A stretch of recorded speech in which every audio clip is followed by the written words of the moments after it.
Hello everybody, so this is just a really quick tip on how to blend pencil into your sketchbook or paper quite easily if you do not have a blending stump or that you've lost it.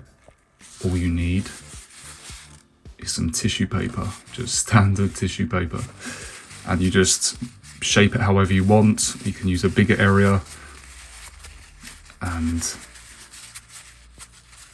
simply use it the same way that you use a blending stump or any kind of blending tool. You lightly rub over the areas that you want to smooth out, and there you have it. Very simple tip that anybody can use. All you need is some simple paper.